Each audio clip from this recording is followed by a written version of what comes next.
अच्छा जी बेटा, similar triangles में आपको दो चीज़ें वो पूछ सकता है और वो कह सकता है, पहली बात तो कह सकता है कि प्रूव करें, ठीक है। और प्रूफ करेंगे तो कैसे करेंगे कि तीनों जो दो शेप्स आपको दी हुई हैं उनके एंगल एंगल और एंगल आपस में इक्वल होंगे।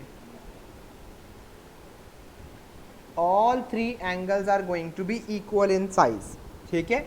और दूसरी बात यह है कि जो दूसरा प्रूफ यहाँ पे हमारे पास है वो ये है कि ratios of the corresponding sides will be equal. कोई सी दो साइड्स का रेशियो निकालें, ratio of all corresponding sides will be equal। अच्छा जी, अच्छा अगर अब इफ दे आर सिमिलर, अब अगर आपके पास सिमिलर हैं तो फिर उसके बाद आप देखेंगे कि आपने दो चार चीज़ें और करनी है। अगर दो शेप्स आपस में सिमिलर हैं तो बेटे उनके जो एरियाज़ हैं उनका जो रेशो है वो भी उनके लेंथ के स्क्वायर के इक्वल होता है, ठीक है।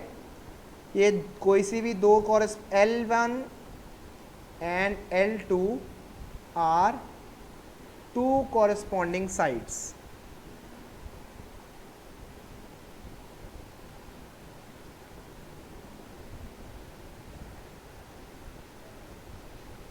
अच्छा जी, अब अगर दे आर टू सिमिलर तो उनके जो एरियाज का रेशो है वो कैसे निकलेगा, उनके लेंथ के रेशो के स्क्वायर के इक्वल होता है, ठीक है। अब if they are not similar, अब अगर दो शेप्स आपस में दे आर नॉट सिमिलर तो दे मस्ट, और ये कैसे पता चलेगा कि दे आर नॉट सिमिलर, बेटा याद रखिएगा that they are going to have a common height. they will have a common height। अब आपने क्या देखना है कि जब सिमिलर नहीं है तो जो उनके एरियाज का रेशो है A1/A2 वो इक्वल होगा उनके दोनों के बेस के रेशो के इक्वल।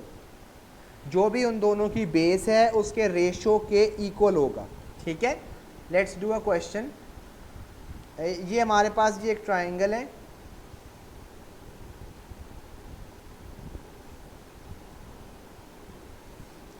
एक ये ट्राइंगल है जी, और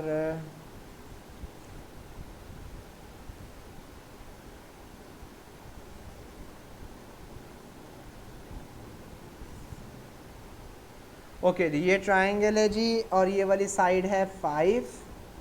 यहाँ पे जी दो ऐसे ऐसे लगे हुए हैं, ये 4 है, ये B है, ये एक डैश, ये 1 है, ये 7 है, ये 2 हैं, दिस इज़ A, और ये है जी 10.5।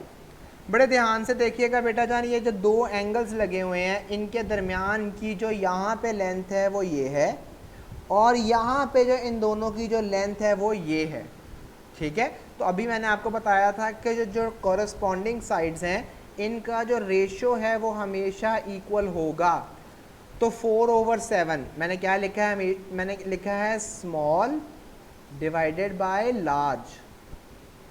अब ये बाकी भी आपने सेम काम करना है। क्या काम सेम करना है, आपने देखना है कि बाकी जो रेशोज है वो कौन कौन सी हैं। ये जो है बी वाला जो है एंगल, ये जो बी वाला है ये 1 एंगल के साथ कनेक्टेड है, तो यहाँ पे भी 1 एंगल के साथ ये कनेक्टेड होगा, तो ये क्या बनेगा B/10.5।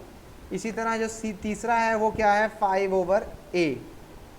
आपने याद रखना है कि जो इनका रेशो है वो इक्वल होगा हमेशा, 4/7 will be equal to B/10.5 और ये इक्वल होगा 5/A के।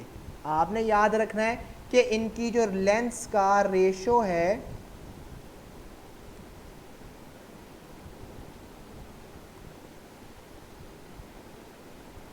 Lengths ratio will be equal.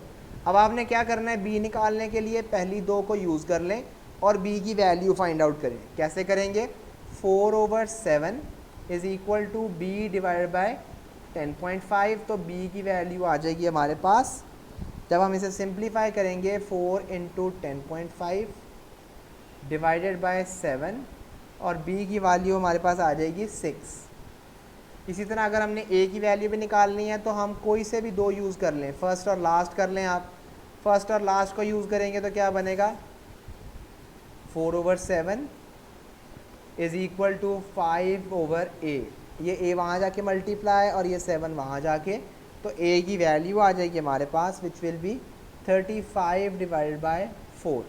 इसको सिंप्लीफाई नहीं कर सकते क्योंकि कैलकुलेटर रिक्वायर्ड होगा हमें। जी बेटा, समझ आ गई बात की?